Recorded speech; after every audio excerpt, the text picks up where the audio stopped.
are a heritage from the Lord, offspring a reward from Him. This suggests children are a precious gift from God to be valued and cared for.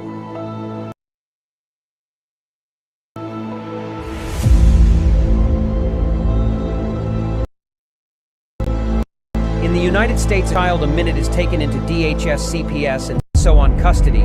The reality is their picks are already selected, you just don't know it. Being perfect no longer matters. It's what the adopting families are looking for.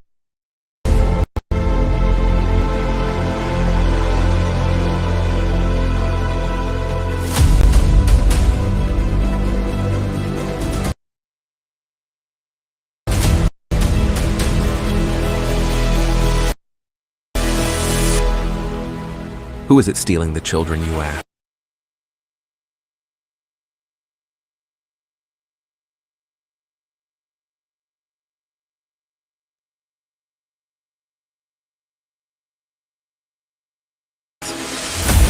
From caseworker to the White House,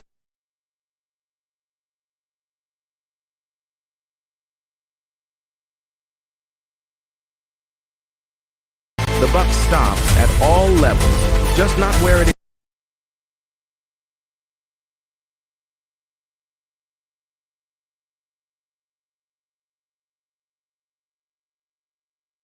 is supposed to be. The services your family needs.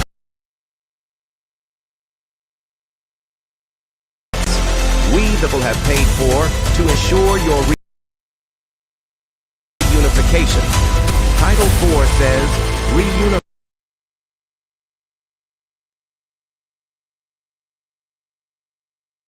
at all costs. United, we stand means nothing to us when it comes to family values.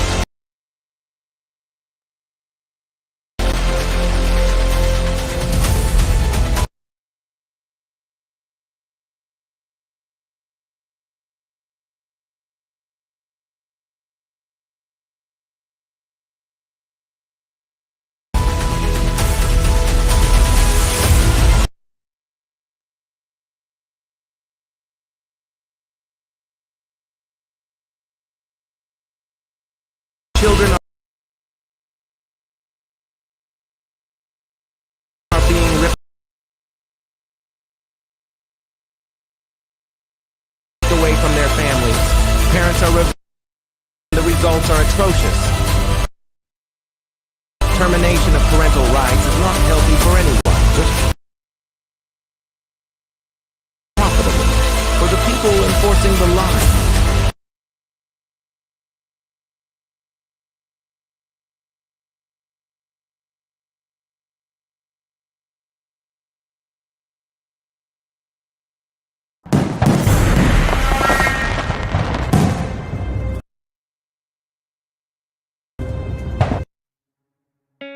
In the United States, CPS makes upwards of $3 billion per day on trafficking and selling our children. The corruption may start with the case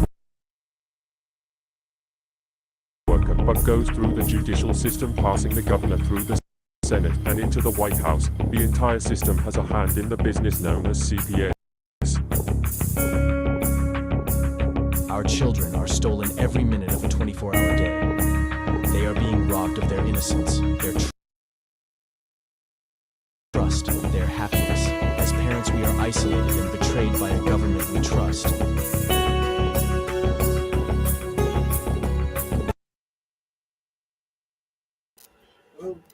All right. Well, this is the CPS Punisher here, guys, coming to you live tonight on a Monday. I don't know what's going on with the videos tonight. They don't want us to view those, so I apologize. The internet says it's fine, but they do this stuff to us.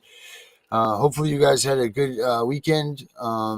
By good weekend, I mean no CPS actions, no CPS coming into your homes. I hope that that's the way it went, because there's going to be quite a few people that aren't going to say the same, because as we know, CPS has no boundaries. They don't care about weekends. They don't care about holidays. If they want your child, they're coming to get you. So it is Josee Monday, but we don't have her here yet. So I'm going to bring in the rest of the panel. Our new constitutional lawman, Mr. Charles Lincoln. We got, of course, Melissa, and we got our lawman guru here, Mr. Law Enforcement Guru Herbert. He's here with us as well. How we all doing, guys? Okay. Outstanding. Good. All right. So, Charles, what do you think? Do you got any news from the weekend that you found that may or may not help us out with the child protection racket or anything of those sorts? Anything interesting in the news at all that you saw that was worthwhile speaking about right now? Oh well, no, not in the Child Protective Services Department. I mean, for a while on Saturday, I thought that we were on the verge of World War III with the attack on Israel, but looks like that was just yet another exercise, another scare tactic, and to get everybody, mentally conditioned to accept wartime conditions without a war. By wartime conditions, I mean possible. And we're getting closer and closer and closer to being a complete police state, martial law. Mm-hmm. And I think that's probably what the thing in Israel is. Well, that's what I was going to say. Is that just a red flag? They're just trying to red flag some things. Hello, Brenda. How are we doing? Is this just a forefront to what's going on here in our country? Are they let's make up the news from the Israel stuff happening so that we can cover up maybe more child trafficking that's going on, maybe some of these type of scenarios. I'd be willing to bet that. That's a possibility. I mean, from the legal standpoint, of course, the whole country is going to be riveted the next 6 weeks on New York on the Trump trial, and that's going to be a major distraction also. Right. Hey, did you see? I'll see if I can pull it up here. Brenda Cameron. Hello. How are we, dear? Hey, if you would like to, if Josee doesn't come in, at some point here, maybe if we wanted to, if we need something to talk about with you, maybe we could pull you in here. So send me an email. I think you have it. It's abolishcps.com at gmail.com. And maybe we could get on here. I'm sending it to Brenda right now. The new link. Oh, okay, cool. So yeah, did you ever see that video that they found in that New York building? It was like a synagogue or something like that. There was a bunch of tunnels underneath it, and they found a bunch of like children's clothing and things like that. Did you see that video? Yes, I did. Unfortunately. So was that that was a real thing? That wasn't some sort of hooligans just putting together? That was a real deal that took place? Yeah, rats in tunnels. It's real, and they filled it in very quickly. So reminded me of the speed with which they filled in those tunnels. Reminded me of how fast they carted off the remains of the World Trade Center after 9/11. Right. Whenever there's a crime scene that needs to be manipulated, they make sure that the actual crime scene is gone overnight. Yeah, it is crazy, isn't it? It could take some of them years just to clean up a house that there was a murder involved in, but yeah, there's a massive affair like this, and the place is built, dug in, filled up, dug over, put a new building on it, and a nice shiny open sign. And you say, well, this is what just happened. It's just crazy how fast. There's also talk of last weekend, there was also a bunch of earthquakes, I guess, somewhat in New Jersey that was noticed, I guess, throughout the Northeast this past weekend, or the one before. But they had also said that there was the reality of that was that there was they were blowing up tunnels that had led from a certain place that they had found, and they that's what it was. The government was blowing up some of these tunnels that they were trafficking these kids, supposedly trafficking children through, or any type of trafficking that they do. I mean, there's these tunnels all over the place. I know that Toledo, Ohio's built over a bunch of tunnels. Not only over a bunch of tunnels, there's actually underground rivers because back during slavery days, they would move these slaves in boats under the town. and they come out on the Maumee River. Where is this? Oh, wow. Toledo, Where is it? Ohio. Okay, Underground Railroad. I've never heard of underground channels, but Brenda, I sent you the link. You should have it, by the way. I forwarded it to both of your emails.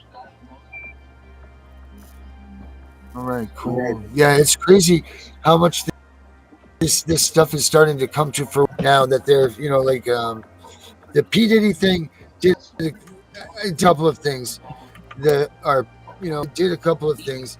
It did awaken those to the scale of child trafficking and what's going on with that in the business of Hollywood. The other thing it did, though, is it took away the heat from the government and put it back into Hollywood, which we know isn't the truth. I mean, Hollywood just doesn't get these children. I mean, CPS still collects these children and then turns these menus over to the pedophiles, to those that are seeking the thing. And those are facts. You know, the United Nations showed statistics on this stuff that children that come through the human trafficking belt are coming from 80, I think it's 88% of them that they catch, or that they not catch, but the ones that they recover out in the world in these markets have come through the hands of Child Protective Services. They've gone through their system, you know, and they've come out on the other side, not adopted, but turned into sex traffickers or whatever that they've turned them into. Sometimes it's labor, sometimes, but regardless, at the end of the day, the children that CPS is supposedly attempting to protect, they're not getting it done because these children are being outsourced by the hundreds of thousands in our country, and we don't even pick up on this, and no one's jumping with this going, oh man, this is terrible. I just don't understand why. Herbert apparently can't get in, and he wanted to make a point about the New York Times. Yeah. Sure. Hey, Darren, did you see the thing where they're now boycotting Planet Fitness? Oh no, I did not. So there's this big thing where they're boycotting Planet Fitness, and they've lost something like $53 million. I was watching the information on it. At a Planet Fitness in Alaska, they had a transvestite, quote, he identified as a transvestite, but he was literally shaving his beard off, washing his ass in the women's bathroom. And there's kids and other stuff in there. And this woman complains about it. She's like, I'd say 50, 60-year-old woman, you know, there to walk on the treadmills in the morning. She spoke to the managers about how uncomfortable it made her feel, and the fact that there was small female children in there, and this guy is just all hanging out in the middle of the locker room. So now they suspended the woman's membership for complaining. But the man can still go in there and shower himself and shave and everything in front of the little girls, and that's fine because he identifies as female, as a transvestite. So because he identifies as a she, it's okay to be a pedophile. Because this man, there was no part of this man that was female looking in any way, shape, or form. I'll put it to you this way, Darren. He passed for as much of a girl as you would. I think that would be a pretty good looking girl. Brenda says she's in the waiting room waiting him. I had not a question. I wanted to comment on what you guys were talking about in New York. The tunnels? Yes. I'd been in the tunnels. You have? My brother was a New York City police officer. He was plain clothes. He dressed like a homeless person pushing a basket. He took me down into the mole world. They have a whole bunch what they call mole people. They live in the system, Amtrak subway system. When I went down there, I didn't even know I was still in New York.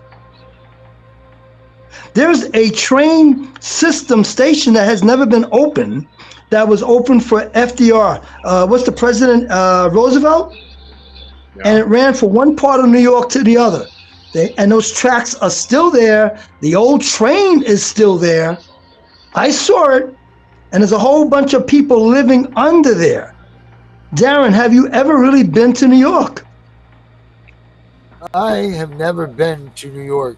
I've been to New York many times, but I've never been in those tunnels. I've never heard of them. That's amazing. I'll tell you what, you may be able to get something on YouTube about the Mole People, New York. Try that out. You might pick somebody up that did a story about it. But it does exist, because he went down there to arrest people that committed crimes, perpetrators that were trying to hide amongst the homeless. He didn't go down there after the homeless. He went down there looking for specific people, but he had to dress the part. When he took me down, I had to dress the part. Wow. Because they had their own government underground. Underground, they have their own government. There's a lot. Yes. I typed the Mole People life in the tunnels beneath New York City. Yes, there is literally hundreds and hundreds of people that live under the streets of New York that you don't see. So when you talked about finding children's stuff in some building or whatever, there's more tunnels under Manhattan than you would even think about.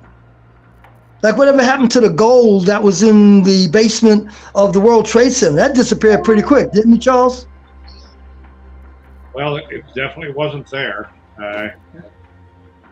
Wasn't it also interesting, Charles, how buildings came down like a demolition, straight down? Oh, I'm actually a member. Actually a founding member of. Even though I'm neither an architect nor an engineer, I'm a founding member of Architects and Engineers for 9/11 Truth.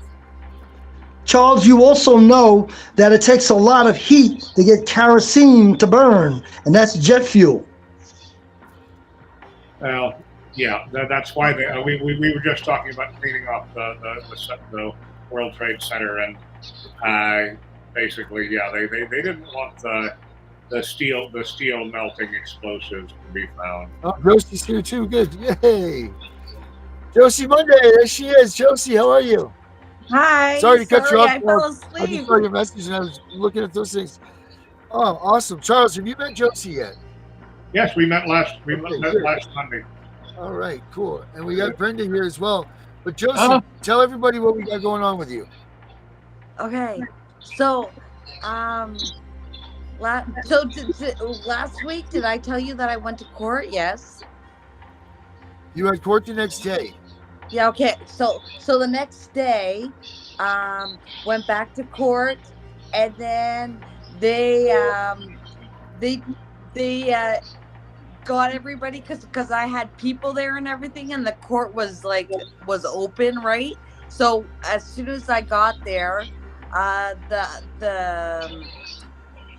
the lawyer got everybody to get out of the courtroom. She made it to be a closed court, publication ban, can't talk about it, blah blah blah blah blah. So like everything is silenced. Yeah.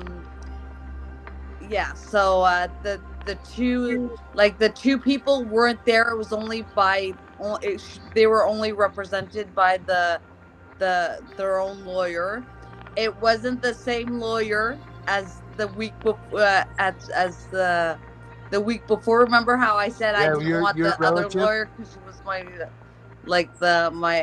husband's in the family, so she wasn't there, which was a good thing. I was like, yes, she's not here. So it was this other lawyer I didn't know. At one point, the lawyer went so I was sitting in the prosecutor place, right? And then at one point, she wanted to hand in a paper to the lawyer, and I yelled out objection, and then the special constable was there, and he goes, you're not allowed to talk." And I looked at him and I said, "Excuse me." I said, "I'm the prosecutor." And then I looked at the judge, and the judge is like, "Why are you saying objection?" And I said, "Because she has no reason to hand you in to give you a paper if I didn't see it." And then he's Right. like, Good for "Okay." you. Yeah, I know, right? And I was like, "Yay, okay." And then when I said that, after the special constable was like, he was standing beside me, behind me, and everything. Like it was like intimidation tactics, right? And then and then, like I said, this was the first time, so nobody knew what was going on. And then he gave me another date, and I was like, okay. So now I'm just like, what just happened? So now I'm waiting to go talk um to someone to see if what they did was even legal. Like everything was like it was weird. So that was for the death threat one, or was that for No, that was that was for my human for your trafficking. granddaughter? So This where was do you go this now was the with this? human trafficking one. So that's you pressing charges on the state. Yeah. That's awesome. So where do you go now with this? So now I have to wait till the other date that they gave me that I'm not allowed to say because it's supposed to be private. Top And secret. what? It's top secret, I said. What was that, Brenda? I'm just saying it's top secret information. Yeah. Do they do that in our country too, Charles? They shut us out like that, say that you can't talk?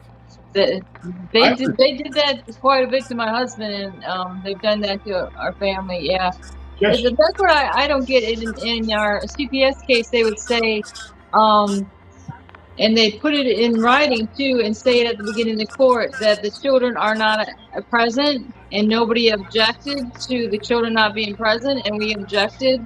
You know, like you said, well, yeah, we object because they said they wanted to be here, and they're not here, and we're not allowing them to be here. So I'd like to make a point that almost all gag orders entered in court are subject to challenges that are never made, and I don't quite know who to blame this, but it's something that everybody should be aware of. I mean, it probably wouldn't work in Canada because it's a different legal system, but in the United States, anytime there's a gag order, it should be challenged unless the judge has basically applied what's called strict scrutiny. The judge must find that there will be irreparable injury resulting from certain speech. The judge must find that he has considered all other alternatives to the gag order he's entering, and that the gag order he is entering is the narrowest, most limited infringement on freedom of speech he can possibly enter that will achieve the compelling governmental interest in suppressing the speech. That is from a 1976 Supreme Court case called Nebraska Press Association v. Stewart. It has never been modified or reversed. A legal gag order must comply with strict scrutiny in the analysis of what the threatened harm is from the exercise of First Amendment rights, and what the judge has done to consider alternatives. And you know what's really interesting? Trump has paid his lawyers millions of dollars.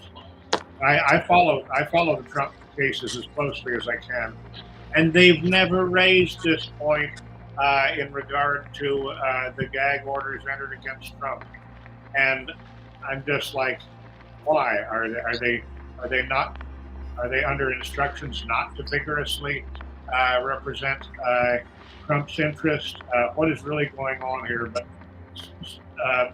the term for gag order, you know, another term for what a gag order is? It's called prior restraint. You know, another term for prior restraint on freedom of speech is called censorship.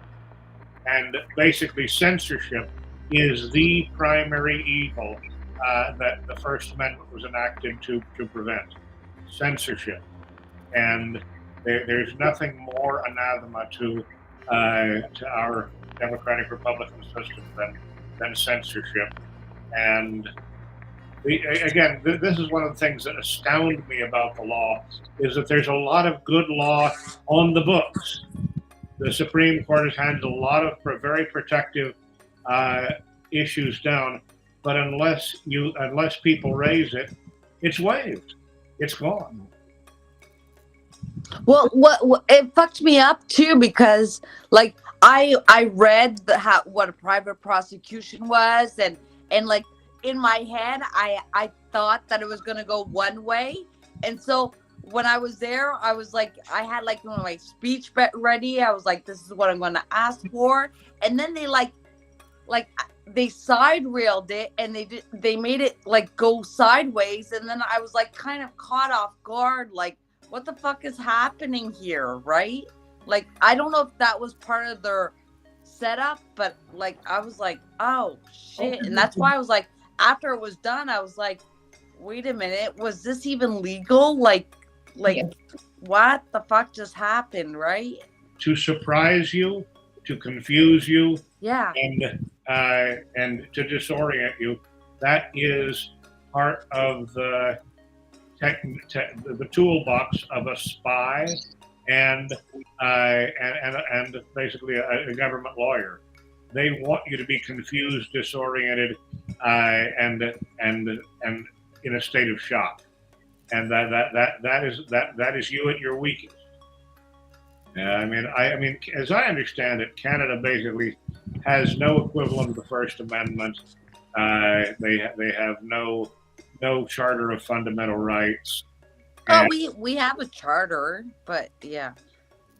But I mean, for some reason, it's a statute, right? Like England, it can be changed. Parliament can change the charter anytime they want. They don't have to go through a special procedure like asking all the provinces to ratify it. It can just be done by a majority vote in Parliament, right? I don't know exactly the 100%. That's how it is in England. That's how it is in England. Okay. In England, they have something called the Constitution, but Parliament can change it from day to day. Mm. And they do, especially with regard to things that are inconvenient, like freedom of speech. But there is nothing in the courts that is more abusive than gag orders. Well, like, I mean, they tried to say, well, we need to protect the name of my granddaughter, and I looked at the judge and I said, this has nothing to do with knowing her name or not. Like I was like, no, but the reason why they're doing it, because they don't want the two names of the people that I'm trying to sue out because they work for CPS, right? That's why they don't want it. They want a publication ban, blah, blah, because of their name and their reputation. It has nothing to do with me. Everybody knows my granddaughter's name, you know? It's very similar to the case I had in Alachua, because Alachua was the next county over from Dixie County. And after all this happened with my daughter, when I tried to rescue her and I came back, well, of course, in my discoveries, I see all this defamation by this CPS worker, this Jason Katz, and working for this Partnership for Strong Family, they call it. And he was, he's in Dixie County or whatever. And actually, he's in Gainesville now. That's what I talked to you the other day about. Yeah, Alachua Academy. That's what he's working for now. Very curious place that's run by the juvenile justice system, and it houses up to 28 girls. But in any case, what happened is we tried to take a small claim for the defamation in front of this judge. It was Judge Van Voorst. And literally it was a Zoom hearing. Of course, I initiated the whole thing. And after his attorney rattled off a bunch of information that had to do with the kidnapping charge that I had, they had to do everything with saying the dependency case. saying that we were trying to bring up the defendant's case and saying, no, we're not trying to bring up the defendant's case. We would like a chance to speak. But after the lady repeated herself several times and read off a whole thing about our dependency case and the Charlotte County case, I think you cut out. I didn't hear the Whoop, yeah, I can't hear her anymore. is it not coming through? There Oh, you go. now it Yeah, is. there you go. You're right there. I think I was talking too quickly. Yeah, I think I cut you through right. But You're there. yeah, It's back it's where just you like were. it's very similar because they're pretty much degrading us and acting like, oh, well, you can't do this. You can't come in here and say, you, this, you know, he downright lied about me and my husband, saying that, there are a whole bunch of to law enforcement. So that's a crime right there. He's lying to law enforcement about us. Hey, Charles, question. Do you think in the United States we would get away with trying to do private prosecution of the department when you have cases to where they're just absolutely violating everything and breaking the law? No. Make a long story short, no. I mean, Brenda and I often talk. Well, we're always talking about Dixie County, and you know, are you familiar with the case of Terry George Trussell? I've heard the Trussell name, but not familiar with the case. Well, anyhow, this is 10 years old. This is old news, but Terry George Trussell was a very respectable citizen, a veteran. He had been in the Air Force. He had been a pilot, and he was just about as decent a guy as could be. And in tribute to his decency, he was elected. He was called up for jury duty and elected the foreman of the grand jury in Dixie County. This is like 2013 or something, 2012. Anyhow, he set himself. He had never had any involvement in the legal system, but he set himself to reading about what the job of a grand jury was, and he found out that the job of a grand jury is to investigate crime and to recommend prosecution to the district attorney, or to indict people and demand prosecution by Okay. the district attorney. He did that. He was arrested and prosecuted for subversion of governmental functions, and he died in jail. To make a long story short, it's one of the most. Yeah, and then there was that one part of it where he stood in front of the courtroom with witnesses, of course, his family and all these other witnesses were there, and the judge claimed that he was in contempt of court for not showing up for this hearing that he was. When he was standing in court. Yes, that was. I believe that was probably January of 2014, I believe. And when we moved over there. I recommended the. I was already disbarred at that point, but I recommended a judge, a lawyer that I had known for many years there that I thought was of international standing, and I thought she was the only one who could both make a stand and make a movie out of it. She had won an award for documentary films at Cannes in France, and I just really thought that this was a story that should have been made into a documentary. And she totally blew the case, and she wouldn't listen to me at all. And I mean, Terry George Trussell died in jail, and it broke my heart. He was such a fine man, and basically, they said that, part of the whole litigation of this case was only the district attorney in the modern American system can bring criminal charges. No, a grand jury is there to assist the district attorney. But what that basically means is a grand jury is there to rubber stamp whatever district attorney. And basically, Terry had fought with the district attorney in Dixie County and said, "No, I'm not. I can't wait for you.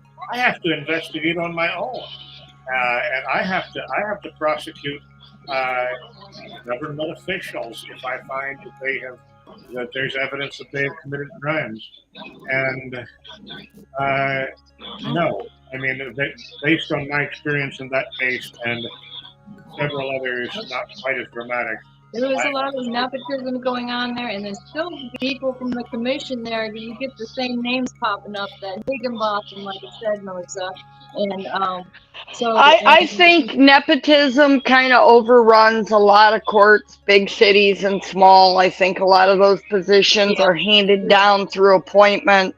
And the good old buddy system that they have, I think, is corrupt to a pretty high level of corruption. Yeah, and then like the sheriff, well, who was sheriff before him? It was his dad and his dad before that. So his grandpa, it was a whole line of Hatchers as sheriff. So probably at the same time, Terry was there as well.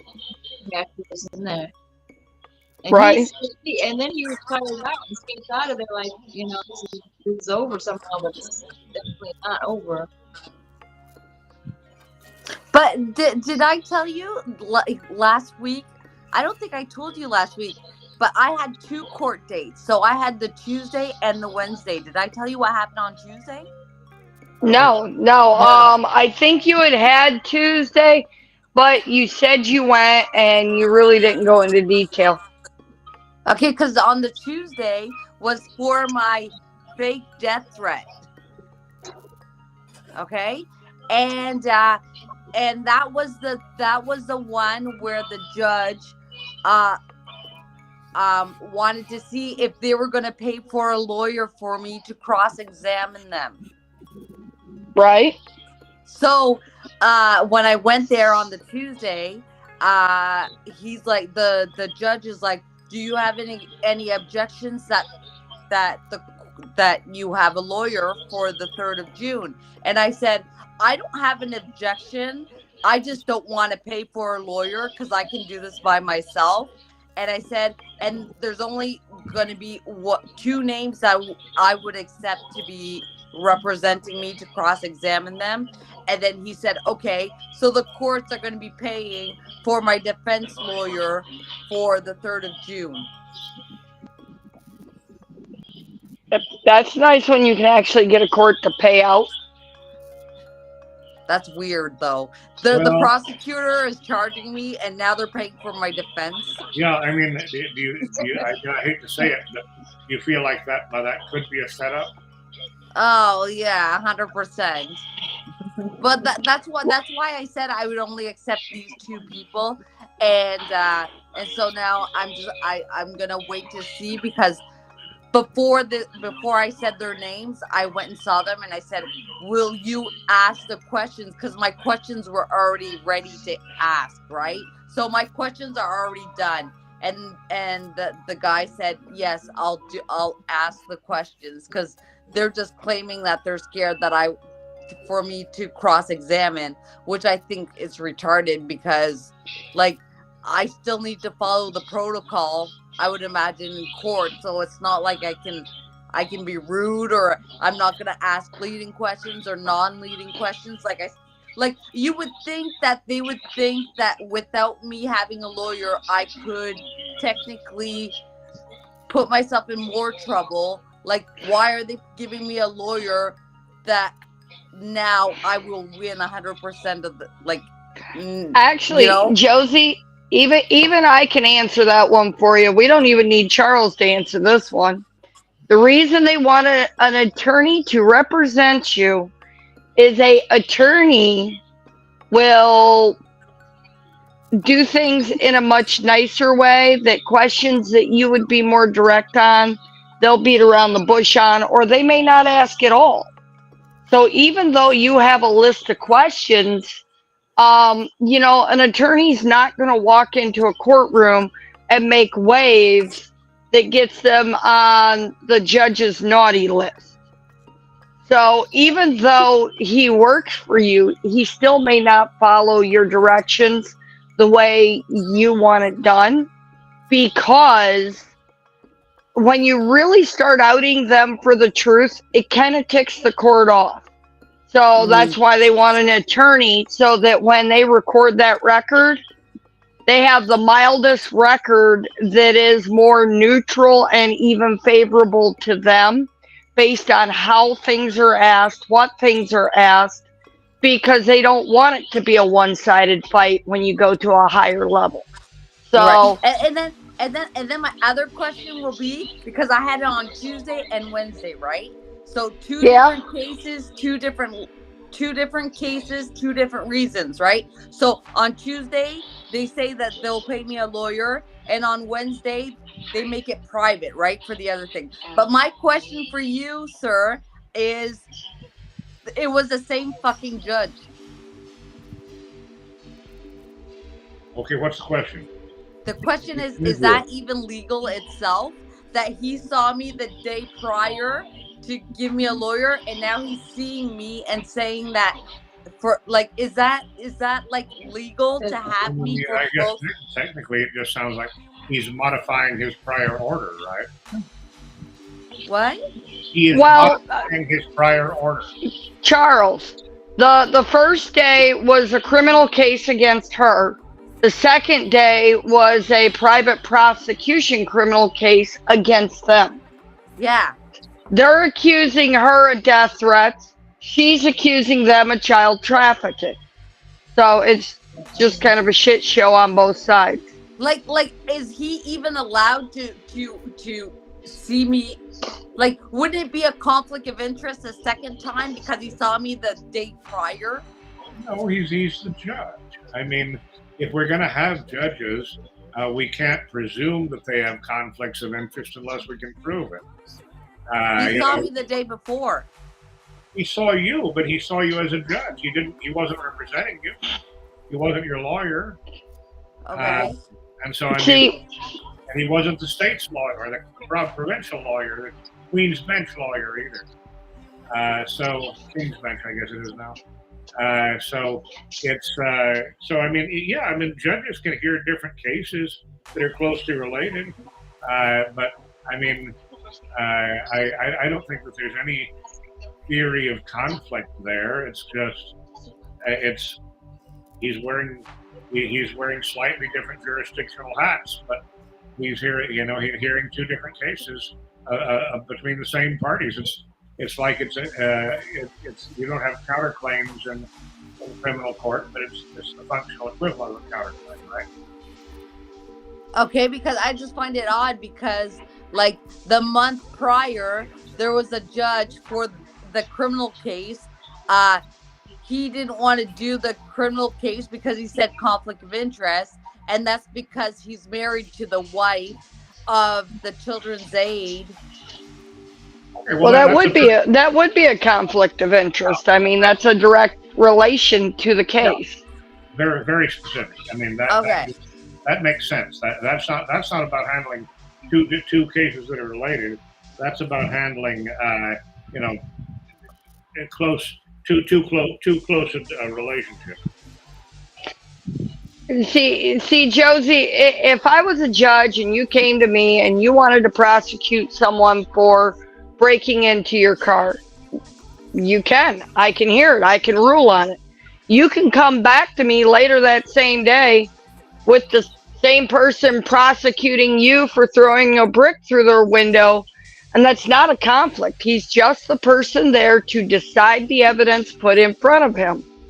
Now, if he worked for you, or if he worked for the opposing side, then it would be a conflict because he has a special bias toward them. On the other hand, being able to prove those things in a way that they'll recuse is far and few between. Like I said, I mean, back in the 80s and 90s, it was a point of honor that any hint of bias or affiliation would lead a judge to disqualify himself, to recuse himself. And starting with W. Bush as governor of Texas, and then spreading all over the country with W. Bush as president, they pretty much got rid of recusal as a matter of judicial integrity. And I mean, up to the point, I think that's the end of judicial integrity, because the judge I worked for in Palm Beach, Florida, for instance, the district judge I worked for, NFL Rice Camp, he once interrupted a hearing in the middle of the hearing because he realized that he, as a private attorney many years before, had as a client one of the clients of one of the attorneys, and he just on his own initiative, sua sponte recused himself. And of course, the other side got really pissed off because they didn't like it. But I mean, that was the standard of integrity. That judges should examine their own conflicts. They should remove themselves at the slightest hint of bias or prejudice or any conflict of interest. Now that's all gone. Yeah, didn't those kind of changes to it kind of set in like the early to mid 2000s? You really started seeing a lot of it. Well, I again, because I saw what he was doing in Texas in the 90s, I blame W. Bush, Bush 43. Right. I mean, wasn't it about, like, I would say right around 2005 on a national level that all of a sudden, instead of the integrity of the courtroom being about protecting the honor of the bench, it became a more or less, we'll throw this whole shit show, and if it ain't quite right, we'll let the Court of Appeals figure it out. And the Court of Appeals won't touch it, basically. I find that they always argue that it is the discretion of the trial court. In 2005, again, that's the beginning of W. Bush's second term. I mean, the timeline is exactly right here. He had to implement 9/11.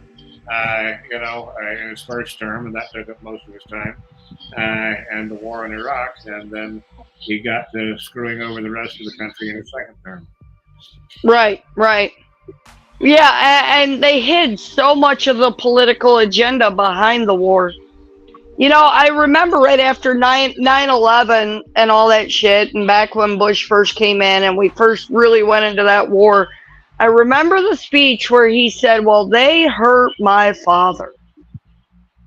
And I remember thinking, here's an overgrown child getting ready to use the U.S. to bully some other country. In the meantime, they drove our gas prices up to $5 an hour, turned most of the courts against us, and did absolutely nothing to help protect the American citizen.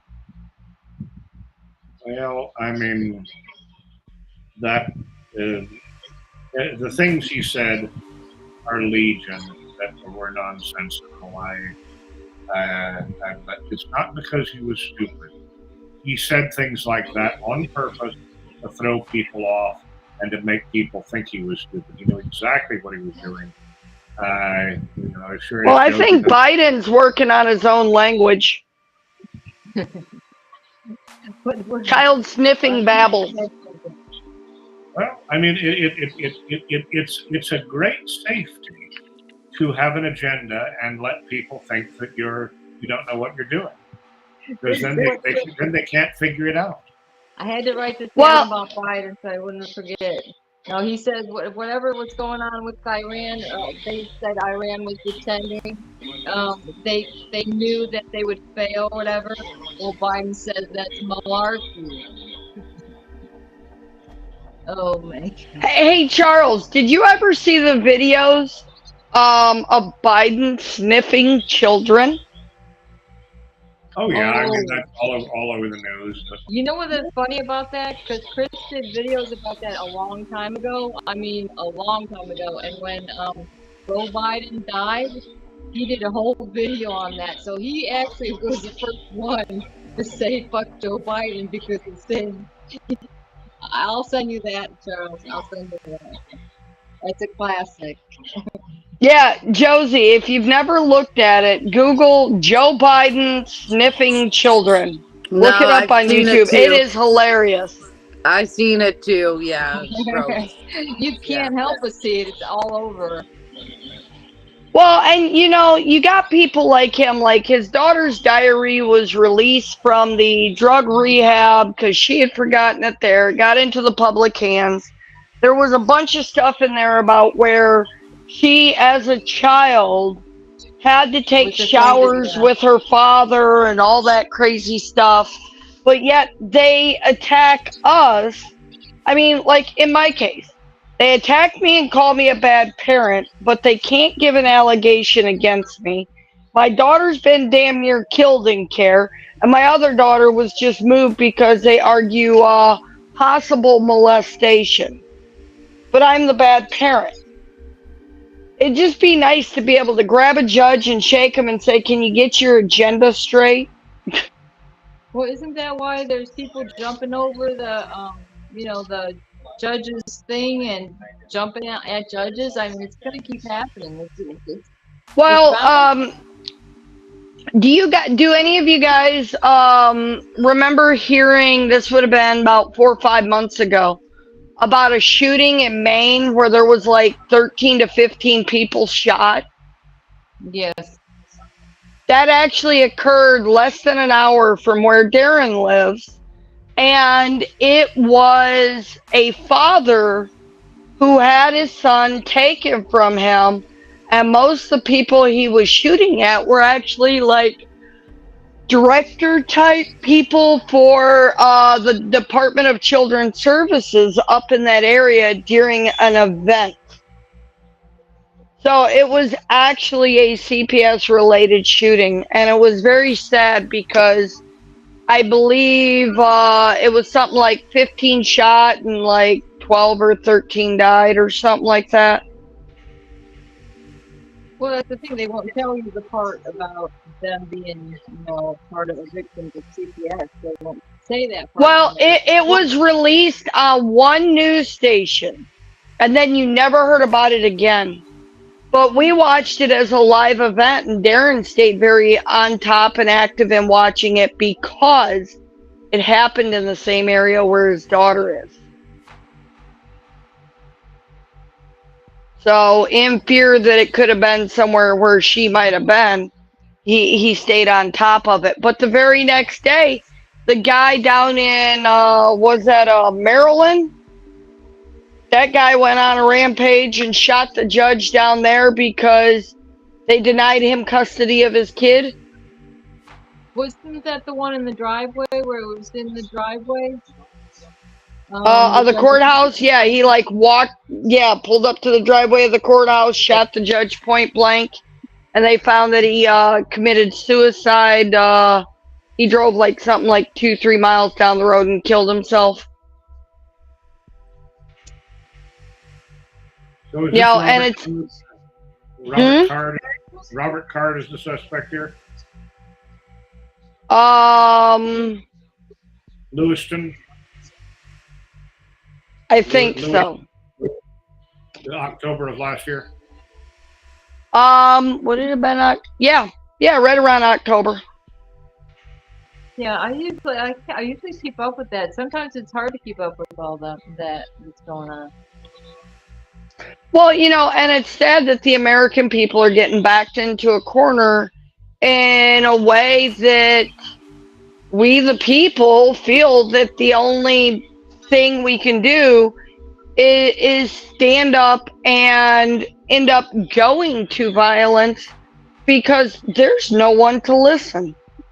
It don't matter if you go to your state rep, your senate, your district, your circuit, your appellate, your supreme, or even your U.S. courts. you know, Because most everybody things get overruled in a way that unless you have a Charles in your pocket, you can't get nowhere. I wish I thought I was that effective. I mean, you know, unfortunately, the reason I'm disbarred is that I think I threatened people a little bit too much, and they thought I might become effective, and they didn't want to let it happen. So, just by way of full disclosure, Charles, having a Charles in your pocket is no guarantee of anything.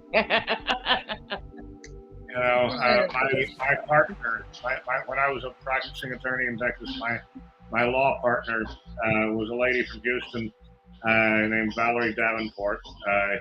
We were talking about going into politics, and we decided that, you know, basically she should run first, and she came within a few thousand votes of being elected to the Supreme Court of Texas in the year 2000. And 9 years later, she died mysteriously in her office in Houston. I had left Texas by then, but she insisted on staying, and she died, and her sister refused to have an autopsy because she had been predicting that she was going to be murdered. Speaking of good people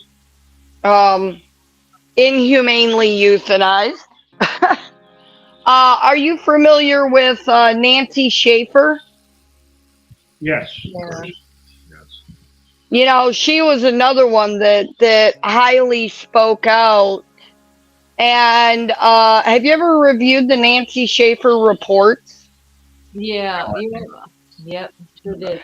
I'll get you a copy of them, Charles, because she breaks down the funding of the department and how many children they have to be actively moving to bring in it. The state of Alabama, just on a for instance, currently has 62. It's like 6,270 some kids in care. Because there's actually a state website here in Alabama. You can look it up. It's part of their transparency law. Okay. So last year, they averaged about 5,800 kids. Okay. Over averaging 5,800 kids, you know, they turned an extra 1.2 billion in miscellaneous government funding that was received through the Title IV system. Now, obviously, a smaller portion of that goes toward people paying child support because it's matched. I believe it's something like 70 cents on the dollar. So if you're ordered $3 in child support, then they would pay, you know, like $2.20, you know. So I mean, with that being said, though, the largest portion of that money was for quote safe housing, rehabilitative services, education, and to meet the needs of the children. Now, in the state of Alabama, they only pay a foster parent about $500 a kid. Okay. And they're supposed to give reimbursement if the parent goes over, but they will fight you tooth and nail on reimbursement. The other part is that the Department of Justice last year ruled that the state of Alabama was neglecting the children in inappropriately housing them in facilities not qualified to house the children for the reasons being housed, and they were not offered an education, or it was an education less than adequate to what they need. So over $1 billion in, and they can't even put a kid in school and give them a good warm blanket to hide under. Richest country in the world. Crazy. We are the richest country in the world. It's pretty Well, amazing. I think the real question becomes, you know, what are they doing with all this money? Where is it going? Because it's not improving the roads. It's not, we're not putting up windmills. We're not doing things to better our state. So we're bringing in an extra $1 billion to line everyone's pocket for child trafficking. That's kind of a scary thing. An extra billion? You think that's all Yeah, there is? it was. Well, it was an extra billion for the kids. I think it's way more than that. Well, no, I'm just saying through the open checkbooks in Alabama under Title IV funding for the kids for 5,800 kids, they brought in something like 1.4 billion. Okay, so just in Alabama, you're saying? Okay. Yeah, just in Alabama. Okay. So you realize if you take 5,800 you take 5,800 kids and you break down 1.4, 1.2 billion dollars. That's over $1 million a child in revenue that they're bringing in, that they're just lining people's pockets, and the kids are still being abused. I don't think government assistance is particularly efficient, to put it mildly. I mean, I think last week I was commenting on the fact that, in the city of New Orleans, in a much smaller city of New Orleans, in the mid 19th century, there were terrible epidemics of malaria, yellow fever, you name it, and so there were huge by then relative standards, large populations of orphans, and those orphans were housed in about a dozen or more gigantic orphanages, which are now among the most desirable condominium and hotel properties in New Orleans. Isn't that strange that private property, private investment on the part of private business people created basically luxury accommodations for orphans, which are still treasured over almost 150 years later, and the government basically puts up prison-like hospitals or foster care in terrible circumstances. I mean, government is not the way. Government, the way to prosperity and the way to improve people's lives is pretty clearly through private enterprise and protecting freedom. Because nowhere was ever freer than the United States in the 19th century, and the fruits are still apparent in my hometown. And right. I just look at what's going on right now, and we live in. I hate to echo Alex Jones. I do not love Alex Jones. That's the imagination. You better love him. Well, we live in a prison planet. That's what I was going to say. We live in a prison, and the whole planet is becoming that. And I told you a little bit earlier about my son who's dedicated his life to world taxation. And that's the end of it. Once there's a world taxation system where you can't get out of it, no matter where you go, that's the end of any semblance of freedom. And of course, what they're going to say is, well, we want to take care of everybody in the world, just like they're taking care of you and Josee and Darren and y'all's kids. Right.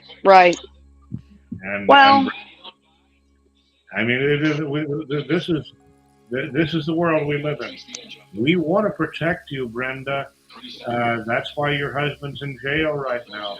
We have to protect the rest of the people from people who want to, go after judges saying that they're pedophiles. Hey, it got the an ex-host that got him in contempt of court because he said that right in court.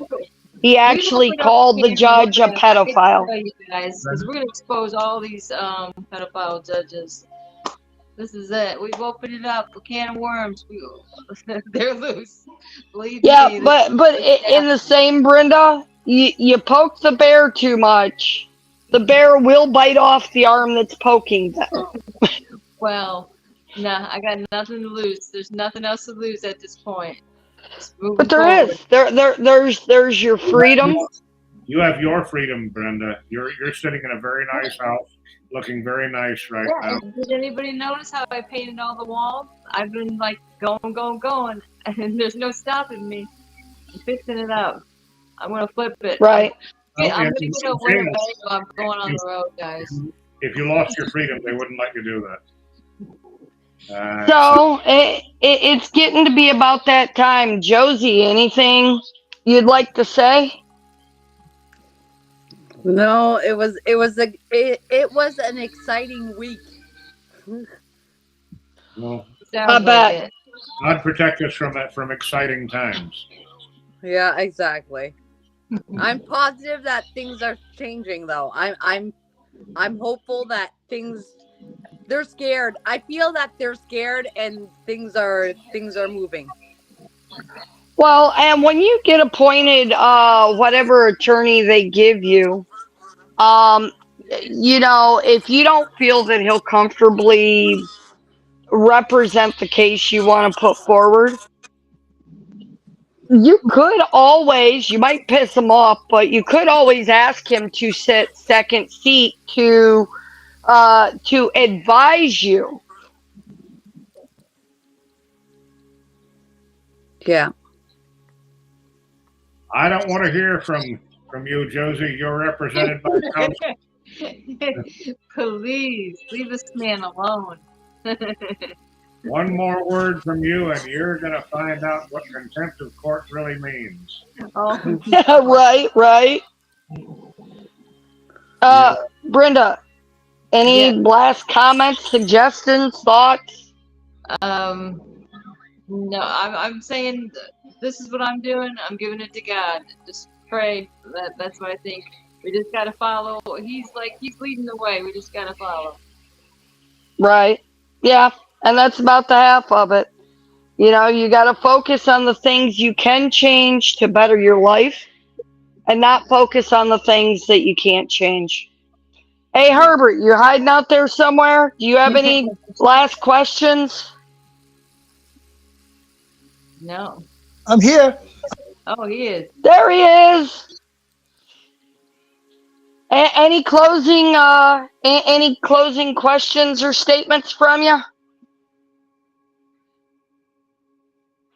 Oh, we lost volume. Are you there? I would just like to say before we close up, remember April 15th.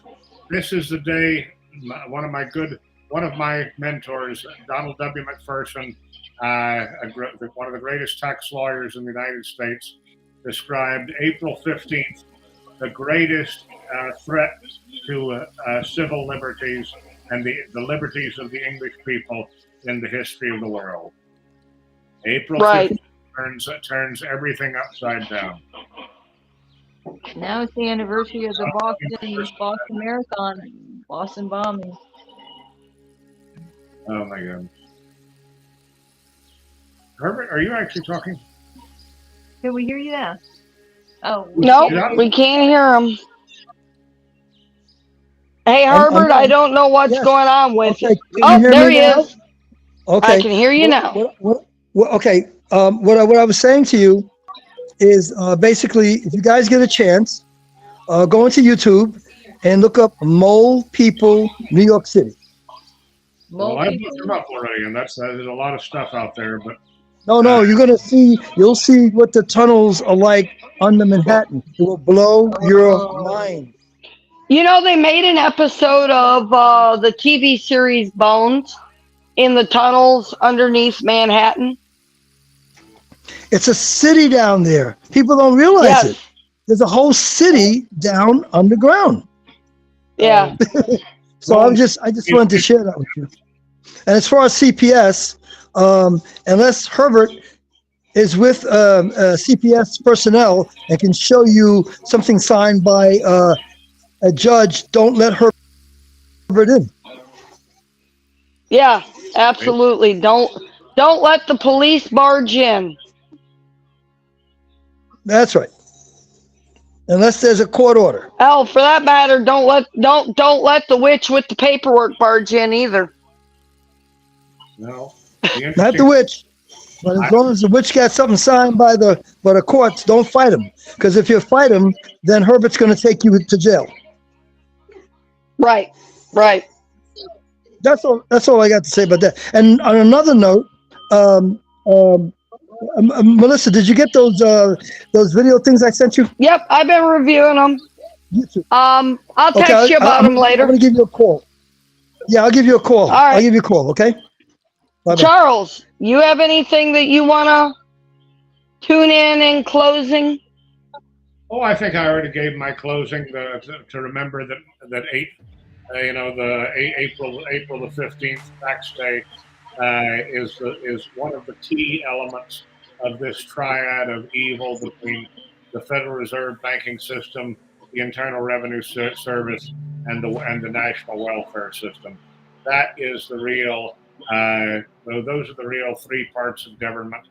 The division of power is not legislative, executive, or judiciary. It's the IRS, the Federal Reserve Bank, and the welfare system. And we've got to focus our attention on understanding how that is a worldwide program that is basically destroying families and private property, and with those two elements, all phases of legislation. Right. I think it's true. Well, April 15th, everybody. Yeah, I guess on that note, that kind of wraps up another night of victims, CPS victims hunting justice, and I am Melissa, and we are out of here.